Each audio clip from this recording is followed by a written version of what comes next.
Mateus, capítulo 24, versículo 12. Olha o que Jesus declara aqui. O próprio Senhor Jesus declara: e por se multiplicar a iniquidade, o amor de muitos esfriará. Jesus, dentro do contexto aqui, amados, ele está falando sobre os últimos tempos. Ele está falando do presente momento em que nós estamos inseridos. Jesus estava anunciando porque os discípulos queriam saber como seria o fim de todas as coisas. E eles, curiosamente, começaram a questionar Jesus. Jesus, fala para nós como vai ser o fim, como vai ser o desfecho de toda essa história, o que vai ser da tua igreja, o que vai ser da humanidade. E Jesus então começou a explicar.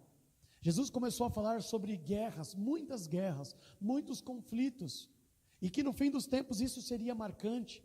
Ele começa a dizer que no fim dos tempos haveriam muitos falsos profetas, que enganariam a muitos.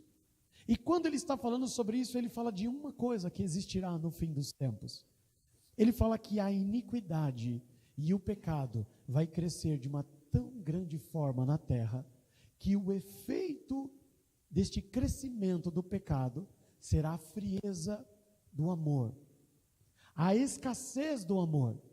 E ele talvez vai alcançar patamares de quase ser extintos. Na próxima parte desse capítulo ele vai falar sobre isso, que se não fosse pela misericórdia do Senhor, nem os escolhidos seriam salvos. Porque ainda vai piorar. Se você acredita na frase do deputado famoso que não vai ficar pior do que está, vai. A Bíblia diz que os tempos ainda vão piorar. Em termos de insensatez dos homens, em termos de frieza, de amor uns pelos outros, de egoísmo, isso vai piorar, amados. O homem, como Paulo chama a atenção de Timóteo, dizendo que o homem tem buscado e procurado viver somente a sua vontade. E Jesus fala que no fim dos tempos, uma grande frieza de amor vai se estabelecer sobre essa terra. Só que, amados, ele não está falando somente do amor dos homens para com Deus, mas também dos homens para com o próximo. Porque toda a lei se resume em 2 mandamentos que estão finalizados no amor. O amor é o vínculo da perfeição. Por isso Jesus diz que no fim dos tempos, o amor de muitos esfriará. E eu quero que você preste muito atenção nisto, amados. Jesus está ensinando que o que esfria o coração do homem, que deixa o homem egoísta, que deixa o homem indiferente ao seu próximo, que deixa o homem distante de Deus, é a iniquidade. Tudo isso que Jesus está alertando os homens é efeito do pecado. O problema está na iniquidade, no pecado. O problema não está porque, por uma vontade de Deus, os homens começarão a ser mais indiferentes uns com os outros. Os homens serão mais frios. Não.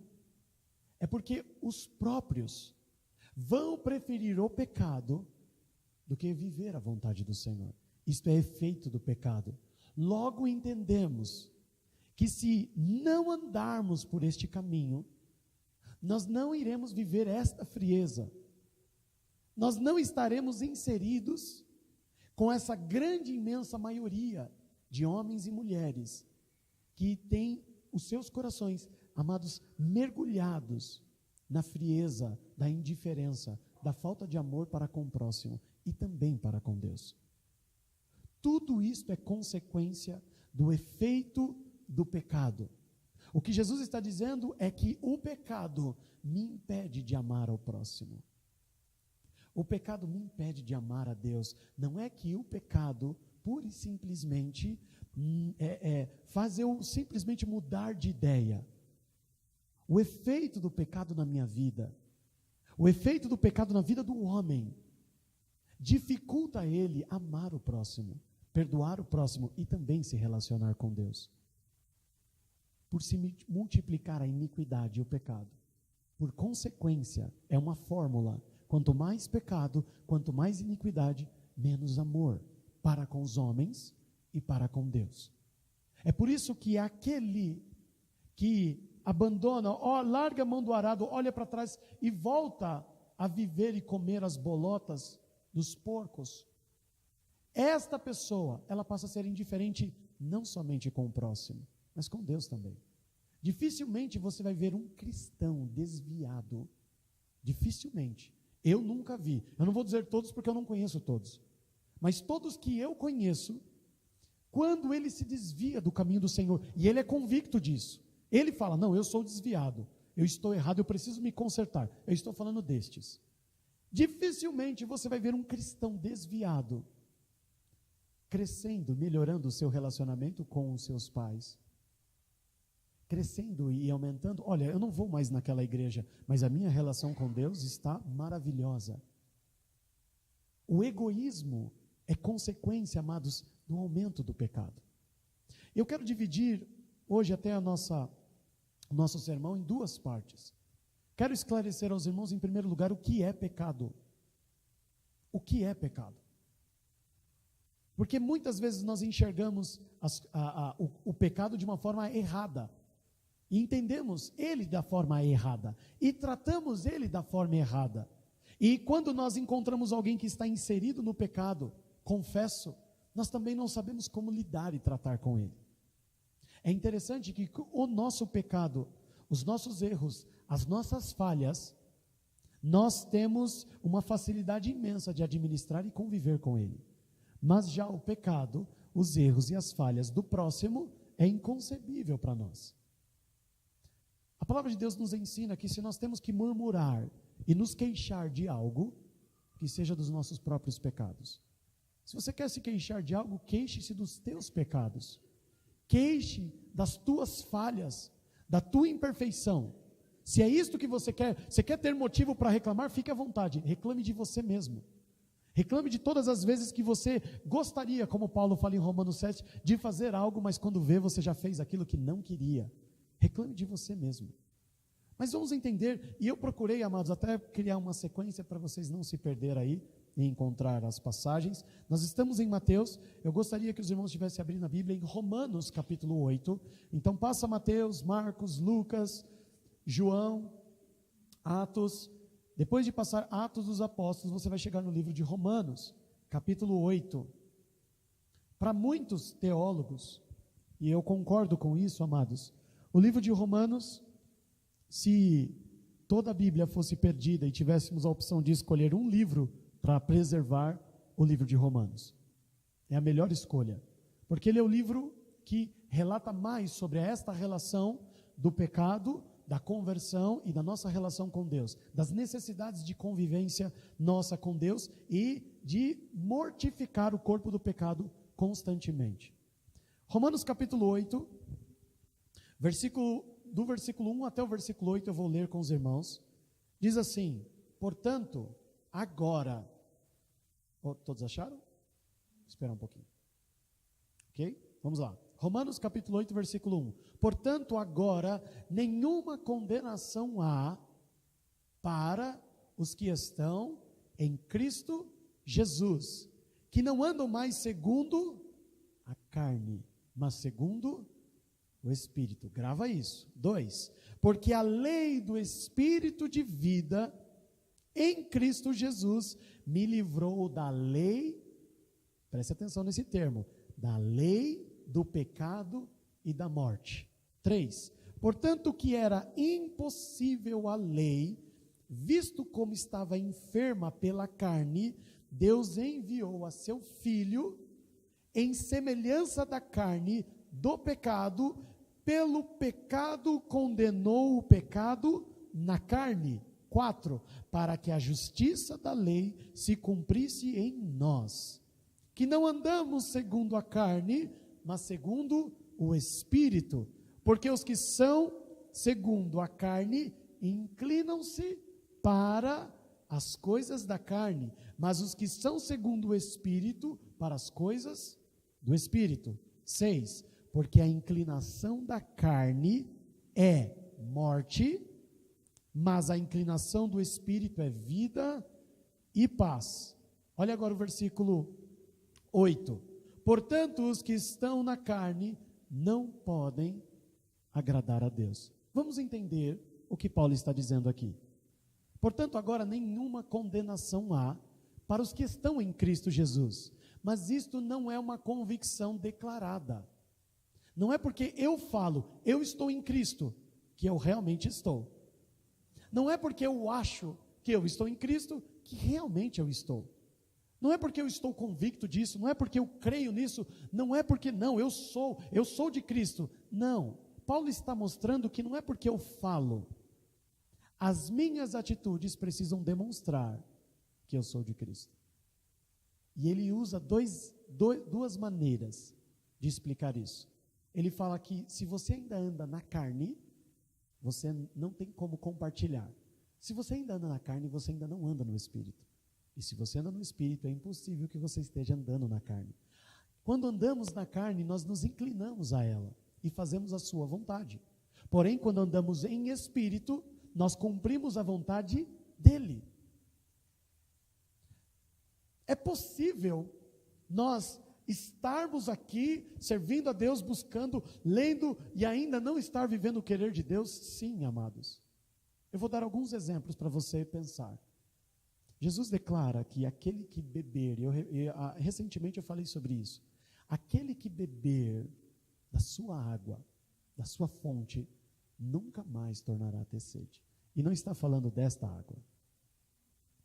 Está falando exatamente da inclinação da carne. O escritor de Hebreus, ele chega lá no capítulo 6 de Hebreus, ele fala assim no versículo 1, 2 e 3, e nos últimos 3 versículos do capítulo 5, por que ainda vocês, hebreus, estão falando de pecado? Como se fosse uma coisa assim, gente, isso é coisa do passado. Isso é algo que já deveria ter sido superado por vocês. Ainda nós estamos falando de pecado. Ainda nós estamos falando que mentira é errado. Ainda nós estamos falando de prostituição, de lascívia. Ainda nós estamos perdendo tempo com isso. O que o escritor está dizendo para nós? Isso deveria ser uma página virada, mas ainda não é. Sim, nós estamos inseridos em um tempo em que a iniquidade está crescendo. Mas isso não significa que nós temos que estacionar nisso. Ele está dizendo que quem vive segundo a carne, vive em pecado. Mas quem vive segundo o Espírito, não comete pecado.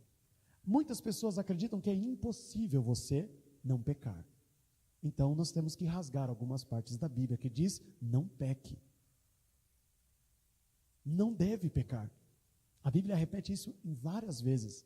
Nós não devemos pecar. Nós não devemos fazer essas coisas. E coloca o pecado como um acidente. Se pecarmos, se porventura, por algum motivo nós pecarmos, nós temos um advogado. Se é um acidente, não é uma rotina. É se acontecer, você tem um seguro. Se você bater o carro, tem um seguro. Chama-se Jesus Cristo. Calma, não está tudo perdido. Se você cometer um pecado, não está tudo perdido. Você tem um advogado. Você pode recorrer a ele. E ele vai cuidar de tudo e vai devolver o carro intacto. E você continua o teu caminho. Mas não viver no pecado. E este é o problema. Quando nós começamos a viver e encarar o pecado como uma rotina. E nós não confessamos. E nós não deixamos. E nós continuamos nele. E o pecado está gerando a morte. Lembre-se dos pontos que eu falei para vocês aqui, lá no final do versículo 1, do versículo 2 e do versículo 3. A lei do pecado, ele me livrou desta lei. Preste atenção nesse termo, lei do pecado. Eu queria ler agora um outro texto com os irmãos, está na sequência. Depois de Romanos tem a primeira e a segunda carta que Paulo escreve a Coríntios, depois do livro de Romanos, e aí vem o livro de Gálatas. Abre lá no capítulo 5 de Gálatas. Passa Romanos, terminando Romanos, 1 e 2 Coríntios, aí você vai chegar em Gálatas. Chegando em Gálatas, vai até o capítulo 5.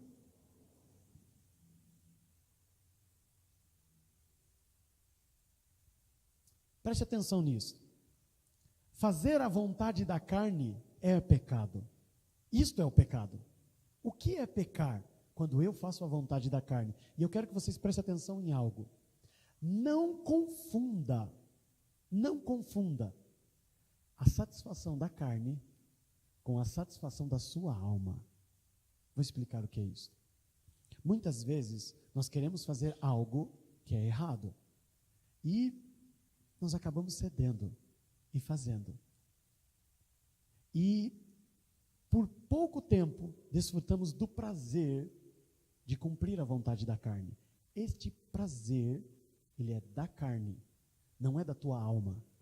No entanto, que quando termina este efeito curto do prazer da carne, vem a tua alma. A tua alma olha para você e fala: por que você fez isso, Diogo? Não era isto que você deveria fazer. Não é isto que eu queria fazer. Percebe que a satisfação do pecado não é a satisfação da alma. São coisas diferentes. A tua alma ainda deseja que você seja obediente a Deus. A nossa alma clama e espera por Deus. A nossa alma, por natureza, ela anseia por Deus. Mas existe uma lei do pecado sobre ela, que é a carne, querendo que você faça a vontade dela. Aquela satisfação não é da tua alma, é da carne. No entanto, que quando passa, vem a tua alma te cobrar. Não faça isso, isto não é bom. Existe um conflito. Então não confunda a satisfação do pecado na carne com a satisfação da sua alma, com o desejo da tua alma em ter aquilo. Isso precisa, quando a alma não mais se incomodar com isso, amados, é porque o pecado, como a Bíblia diz lá em Tiago, a morte já foi concebida. Se você ainda não se incomoda, se isso ainda não incomoda a sua vida, não incomoda mais, é porque a morte já está sendo gerada e a separação, nós vamos ver isso hoje, de Deus já ocorreu. Você ainda está vivo e andando por essa terra, mas a separação de você e Deus já ocorreu. Olha que interessante. Gálatas capítulo 5 vai falar desta batalha. Nós conhecemos bem o texto, mas vamos ler de novo, a partir do versículo 16. Gálatas 5, a partir do versículo 16, ok? Diz assim: digo, porém, acho que é algum celular dando interferência. Bom, vamos lá, 16.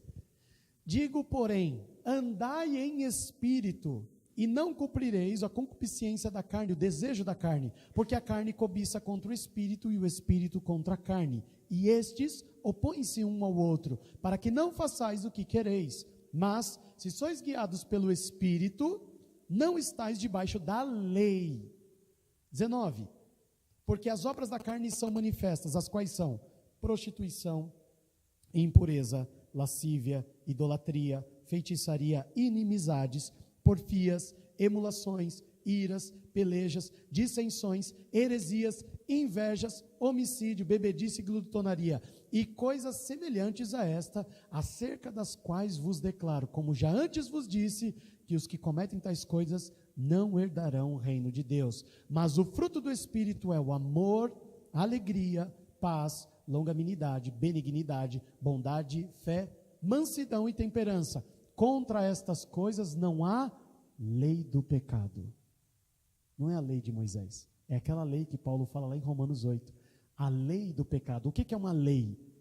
É algo que não se pode mudar, é uma regra, é um padrão. Por exemplo, existe a lei da morte operando sobre os homens. Todos os homens vão morrer, é uma lei, é irrevogável, não pode mudar. Cristo veio para abolir uma condenação, uma lei que não podia ser revogada. Ele veio e aboliu a lei da morte e do pecado sobre nós. Não existe mais se estamos em Cristo. Portanto, agora nenhuma condenação há. Não há mais a escravidão da lei do pecado, se estivermos em Cristo andando segundo o Espírito. O objetivo hoje não é falar sobre andar em Espírito, isso nós vamos fazer num outro momento. É falar sobre o pecado e o seu efeito. Essa semana eu compartilhava com algumas pessoas, em especial também, hoje pela manhã, eu falava sobre esse assunto. E o Senhor já há algum tempo, já me incomodado a falar sobre esse assunto com a igreja. E primeiro o Senhor ministrou muito comigo sobre isso. Nós precisamos entender, amados, a gravidade da iniquidade. A gravidade do pecado. Nós não enxergamos o pecado como devemos. Nós não consideramos o pecado, amados, nós não consideramos o pecado da mesma importância que ele deveria ser enfrentado. Nós olhamos o pecado de uma forma muito banal. Eu pequei. Qual o problema? Cristo veio, sim. Ele veio para abolir, mas se eu permanecer no pecado, nós temos que entender que não somente a minha comunhão com Deus, que deveria ser a coisa mais importante, mas existe um efeito terrível aqui, que a Bíblia vai nos ensinar, e eu quero trazer isso para os irmãos hoje. De todas essas obras da carne que nós estamos falando aqui, todas elas, nós vamos falar de uma apenas. Nós vamos falar de apenas uma. E vocês vão entender o efeito terrível que o pecado causa nas nossas vidas. Vocês vão entender porque muitas pessoas aí fora estão adoecendo e morrendo na sua alma e não compreendem. Nós temos casos, amados, de depressão dentro da nossa parentela, bem próximo a nós. E você vai entender por que isto acontece. Tem tudo a ver com o pecado. Tem tudo a ver com a iniquidade. Tem tudo a ver com aquilo que Jesus disse lá, no fim dos tempos, por aumentar a iniquidade, o amor de muitos vai esfriar. Vai acabar, vai ser algo muito raro de você encontrar pessoas que verdadeiramente amam, tanto o próximo como a Deus. E o culpado é o pecado. Então o que eu tenho que combater? Mas é tão difícil amar? Porque você está tentando amar sem deixar o pecado. Não tem como.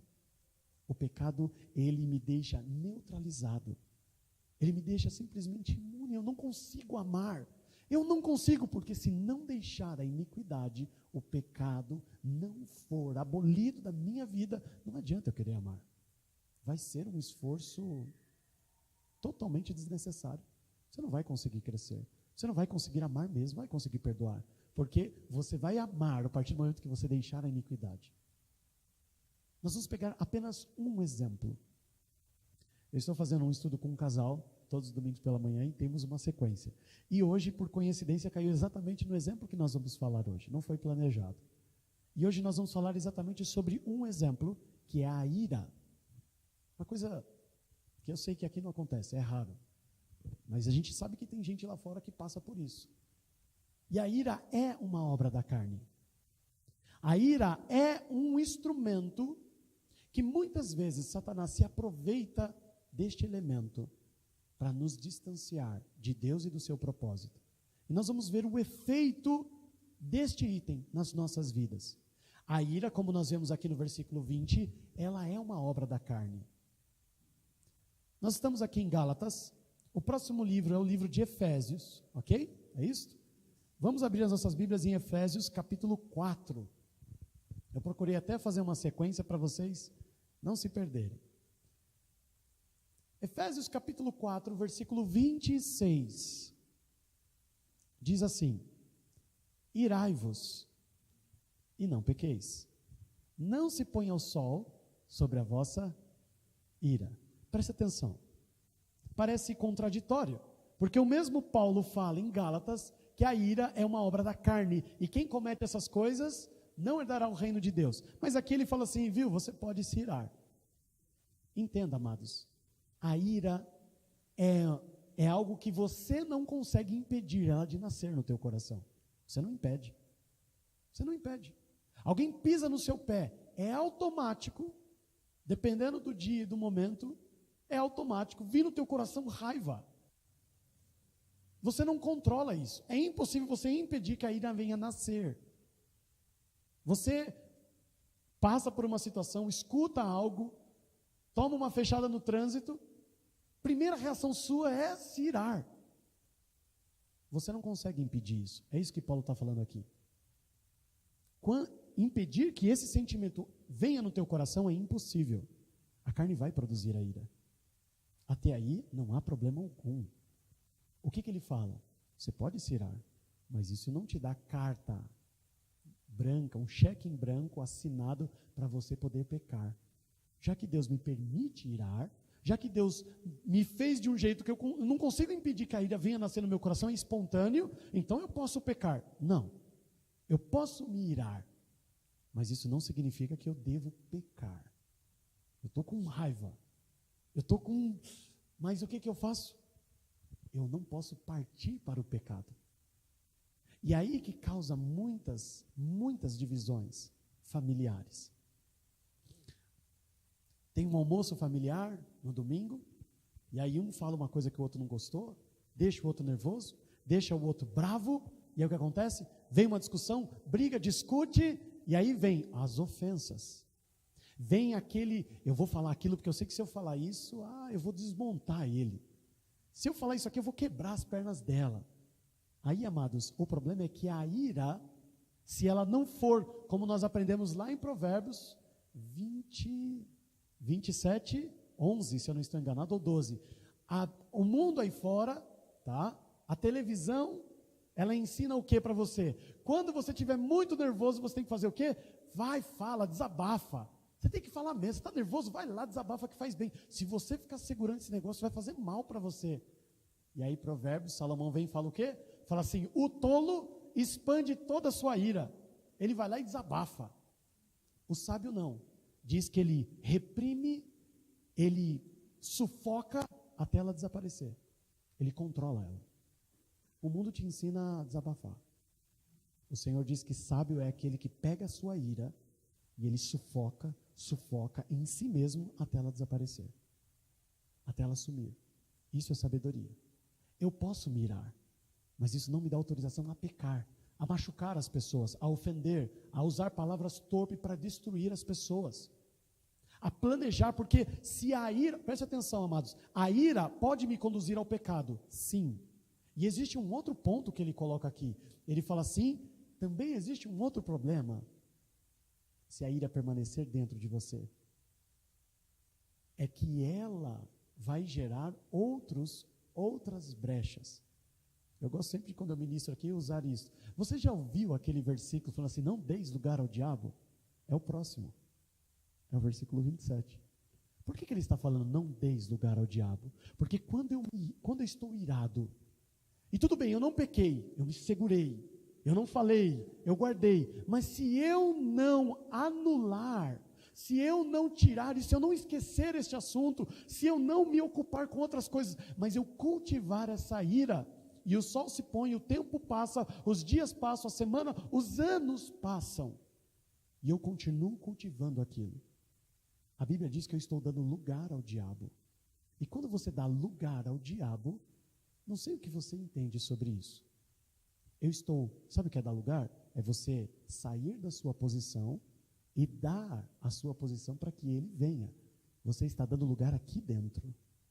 Aqui dentro. Talvez você possa pensar assim, é possível alguém que está na igreja ter possessão demoníaca. Amados, nós falamos recentemente de Judas. A Bíblia diz que na Santa Ceia, o próprio diabo, não era nem um demônio ou principado, o próprio diabo entrou dentro de Judas, tomou a ceia com Jesus, não caiu ali, se revirou, virou os olhos, nada. Tomou a ceia, comeu, recebeu um beijo no rosto de Jesus, tudo certo. Deu um beijo no rosto de Jesus, não foi meu e nem seu. E nada aconteceu. O diabo, a Bíblia diz que ele entrou em Judas. E nada aconteceu. Isso é tudo fábula, amados. Não, aqui se ele entrar, ele bate em retirada. E na ceia, ao lado de Jesus ele estava. Comeu com Jesus. E nada. O próprio diabo foi ante a face de Jesus tentá-lo, depois do jejum. Essa história de que não, onde ele está não pode, não, amados. Nós estamos no mundo, sujeito a todas essas coisas. Preste atenção. Quando eu estou irado, o Senhor me ensina que eu não posso pecar.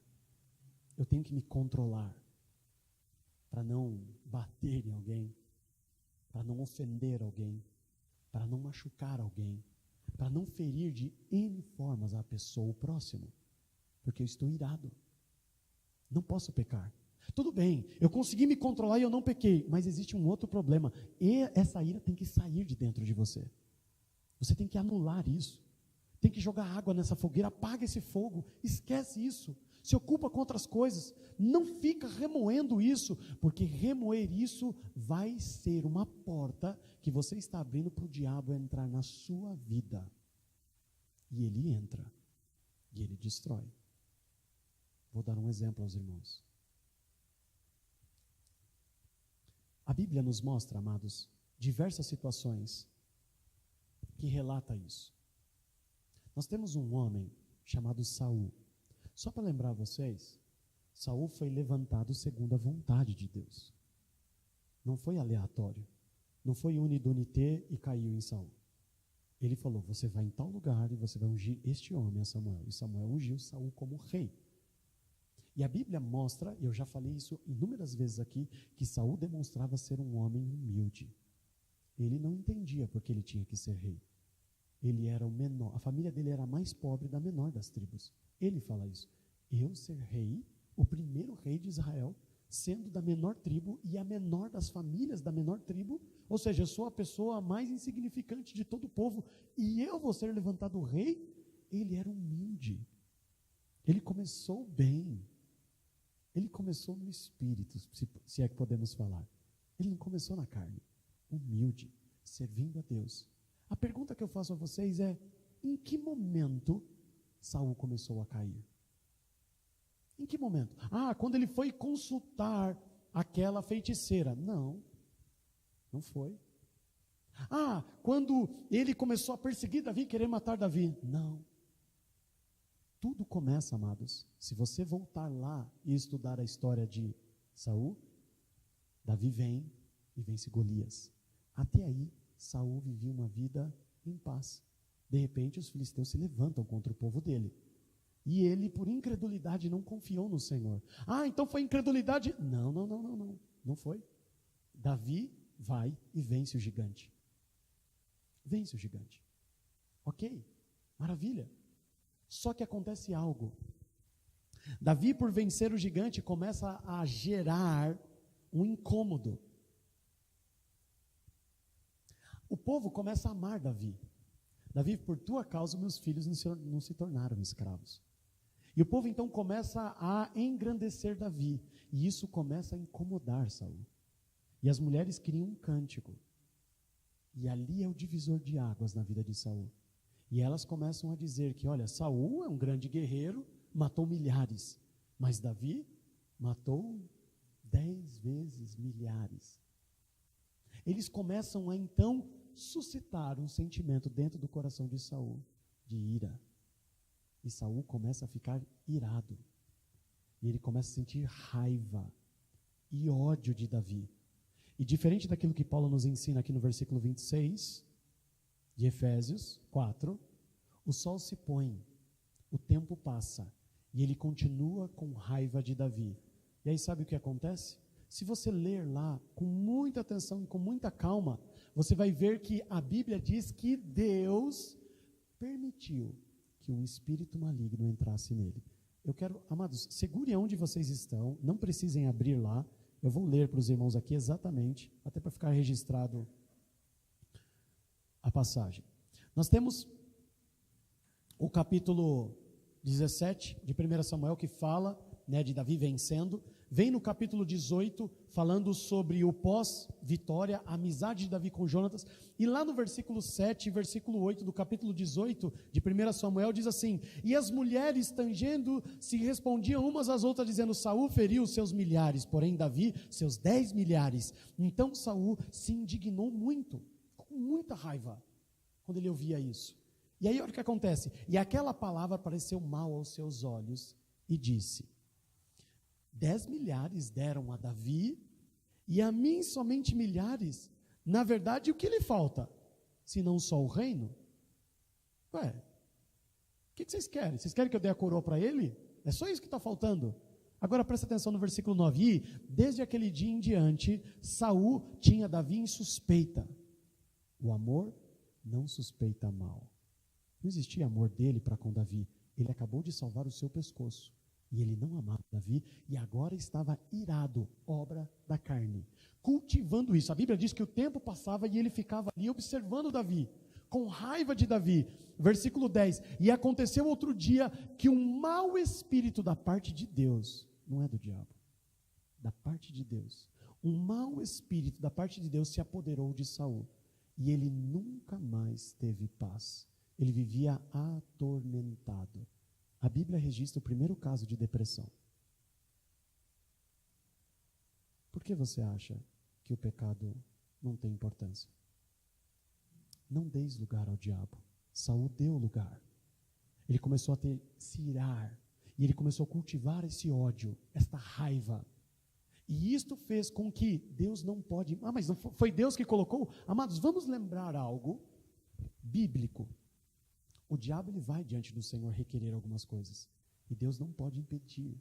Se eu dei lugar a ele, se eu dei autoridade a ele, se o Diogo me deu lugar, se o Diogo me deu autoridade, eu quero. Eu tenho direito. Eu tenho que entrar na vida dele. Ele deu brecha. Não deis. Ele está cultivando aquele ódio. Saul está cultivando esse ódio por Davi. Deus, eu quero entrar lá. E esse espírito maligno foi permitido por Deus, porque não há nada. Deus é justo e ele não pode ir contra a sua palavra.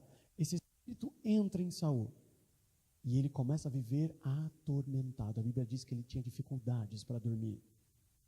Ele era afligido. Ele ficava se rebatendo na cama, ele não conseguia dormir. Ele vivia sendo atormentado dia e noite. E por uma obra que você pode até achar irônica, o único momento que ele tinha paz era quando Davi, na qual ele tinha ira e ódio, ia tanger a sua harpa e o espírito maligno saía. E até quando isso aconteceu, na sequência do texto fala isso, aqui no capítulo 18, Saul ficava com tanto ódio que o único remédio que deixava ele dormir era quem ele tinha ódio. E ele lança uma lança contra Davi para matar ele, Davi esquiva e continua tocando. Sabe por que Davi não tinha esse problema? E nós estamos falando, amados, que Davi ele se prostituiu, ele adulterou e ele matou. São obras da carne, mas ele se arrependeu, ele não cultivou isso. Isso não virou uma prática na vida dele, isso não virou uma rotina na vida dele, diferente de Saul. O espírito maligno entrou e aqui nós temos um homem atormentado, sem paz, sendo afligido. Um quadro de depressão acentuado. O mundo vai dar muitos nomes, vai falar que é esquizofrenia, vai falar que é isso, vai falar que é aquilo, vai falar assim, não, isso aqui é porque a Bíblia fala, não é nada disso. Vai ler lá Tiago capítulo 5, se não me engano versículo 16, vou voltar lá em Gálatas, vou voltar em Gálatas aqui. Tiago capítulo 5, versículo 16, ele diz assim, confesse as vossas culpas uns para os outros, pede perdão para o seu irmão, confessa, deixa, se arrependa, ora junto, para que sareis. E não está falando de ferida na pele, não está falando de dor de cabeça, da alma. Se você não perdoar o teu irmão, se você cultivar essa ira, se você continuar com raiva dele, se você continuar nesse obra da carne, nesse pecado, você não vai sarar. Saul, se você não perdoar Davi, você não vai sarar. Quanto você cultivar essa ira, isso vai crescer dentro de você e vai virar depressão, vai virar o que você quiser, vai virar doenças na alma, falta de perdão. Deu lugar ao diabo. E o que você acha? Que o diabo é misericordioso e fala assim, não, dessa vez passa. É a oportunidade que ele precisava. Ele entra e ele destrói a vida de Saul. Saul nunca mais foi o mesmo. E sabe como termina a vida dele? Ele mesmo se lançando contra a sua espada, tirando a sua própria vida, sabendo ele que na lei já estava registrado que os suicidas não herdarão o reino de Deus. Olha que fim terrível para o primeiro rei do povo de Deus. Tudo isso, amados, começa com uma coisa que a gente olha às vezes lá em Gálatas e dá risada. Bebedeira, glutonaria. Isso aqui, não deis lugar ao diabo. A ira dele nasceu contra Davi. E ele cultivou essa ira. E ele alimentou ela. E isso abriu uma brecha. Não deis lugar ao diabo. Não se ponha o sol sobre a vossa ira. E o diabo entrou e destruiu a vida de Saul. E ele virou um homem depressivo, atormentado, afligido. Pelo quê? Porque ele deu lugar. Porque ele deu lugar. Isto é, amados, por isso que Jesus fala assim que o motivo da frieza do amor, por que Saul não conseguia amar Davi? Não porque ele não gostava, não porque Davi, é difícil amar Davi, porque ele também só me traz problema. Como só trazia problema? Davi era só solução. Davi tocava a árvore para ele poder dormir, Davi matava o gigante para ele continuar rei, Davi só ajudava Saul, Davi só fazia coisas boas. Era muito fácil amar Davi. E por que ele não conseguia? Porque o problema é que nós queremos ser luz ainda convivendo com as trevas. Nós queremos amar, mas não queremos deixar o pecado. Se nós não deixarmos o pecado, nós não iremos experimentar isto. A multiplicação da iniquidade traz frieza ao nosso coração. Por isso que Saul não conseguia amar Davi de jeito algum. Vocês sabem da história. Saul muitas vezes teve a vida preservada, e Davi fez questão de mostrar: está vendo, Saul, eu amo você, você estava nas minhas mãos, eu cortei a orla do teu vestido, eu podia ter te matado e eu não te matei, porque tu és o meu rei, e eu te respeito.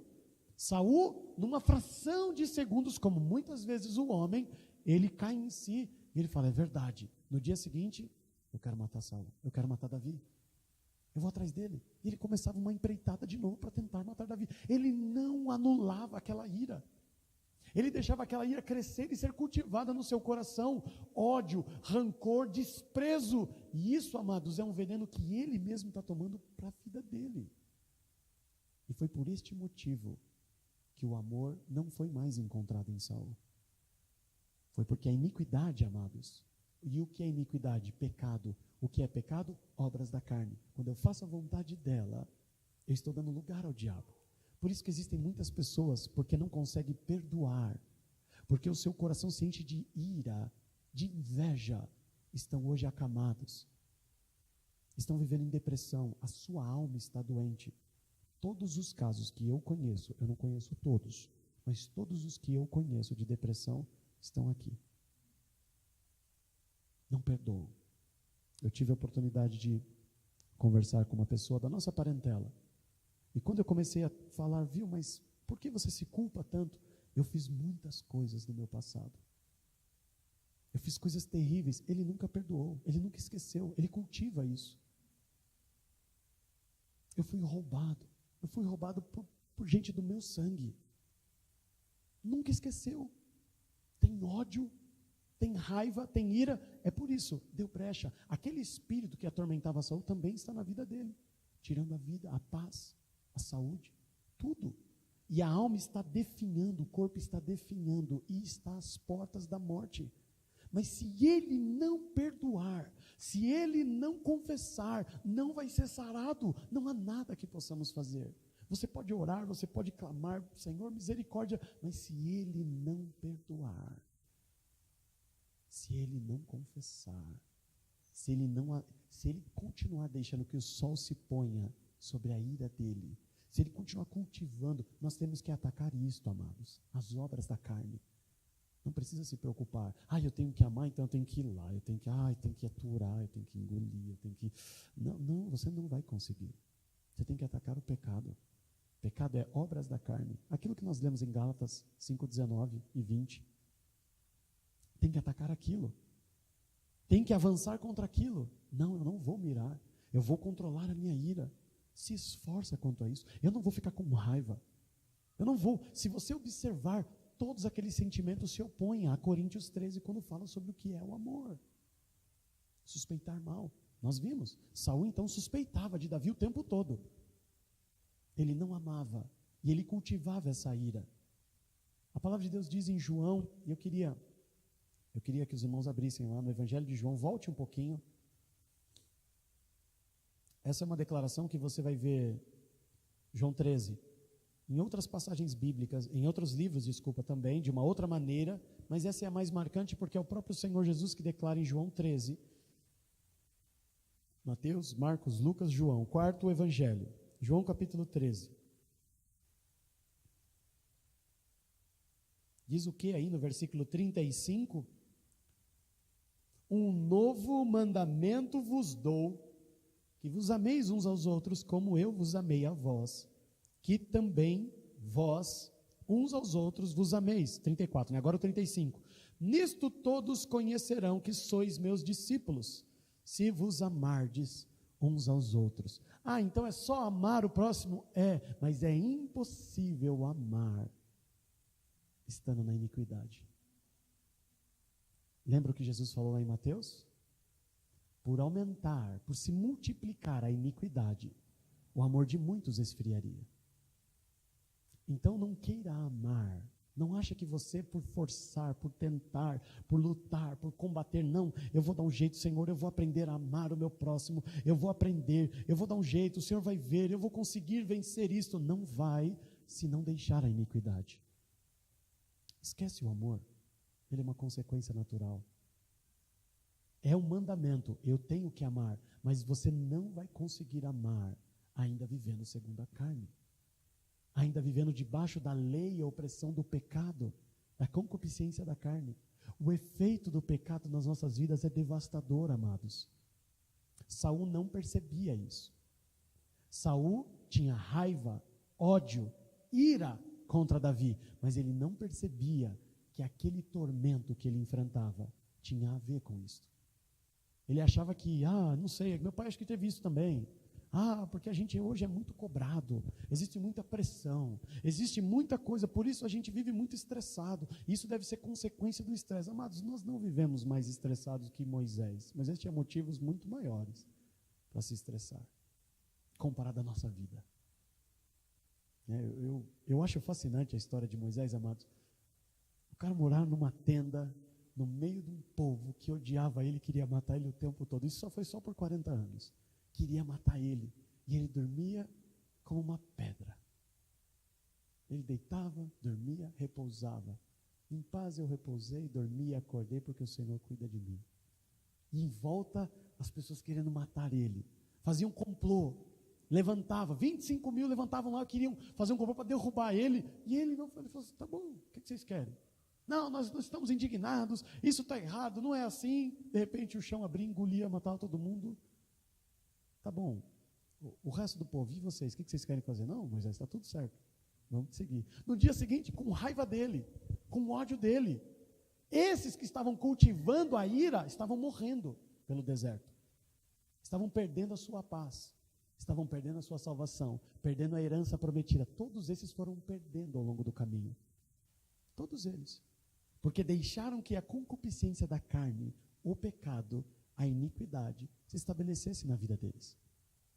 Amados, por isso o Senhor nos ensina, como nós lemos em Efésios, que a ira, ela vai nascer. Ela vai nascer. É impossível ela não nascer. Mas ela não é pecado em si. Ela pode me conduzir ao pecado. Ela pode me levar ao pecado. Eu preciso impedir isto. E num segundo momento, impedi. Foi aquele momento que eu segurei a língua, deu vontade.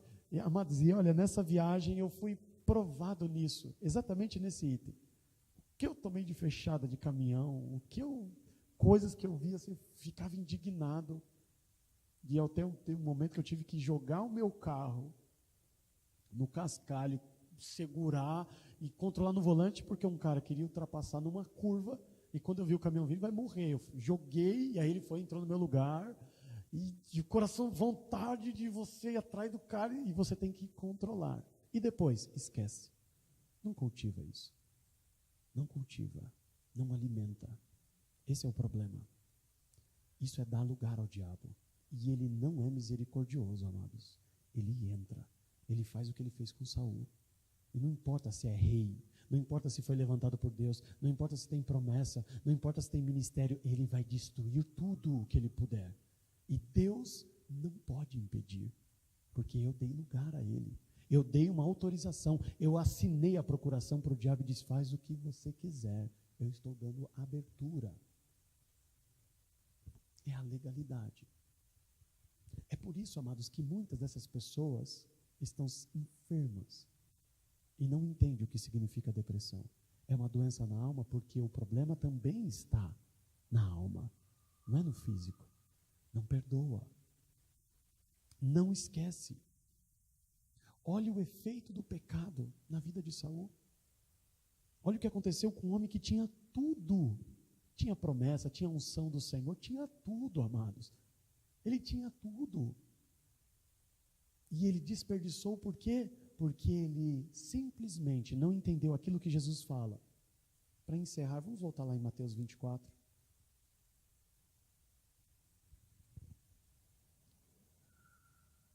Eu vou ler agora o versículo 11 e depois o versículo 12 junto com os irmãos.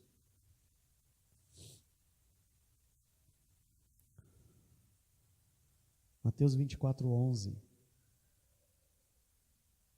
E surgirão muitos falsos profetas, e enganarão a muitos.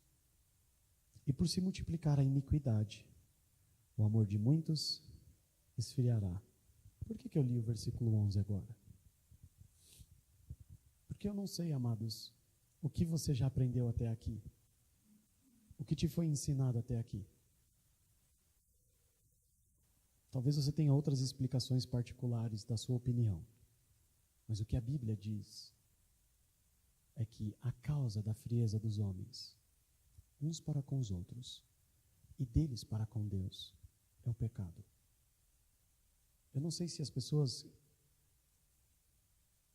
Eu escuto, amados, a semana inteira eu escuto ministrações, eu escuto palavra, eu escuto rádio, eu escuto muita baboseira também no meio disso tudo. Existem muitas coisas boas também. Nós temos que aprender a separar, absorver o que é bom e o que não é edificante e pôr de lado. Nós temos que ter essa prática. É bom.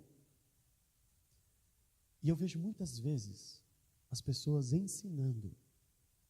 Você tem que amar. Tá bom, mas eu não consigo. Eu não consigo. Eu tento.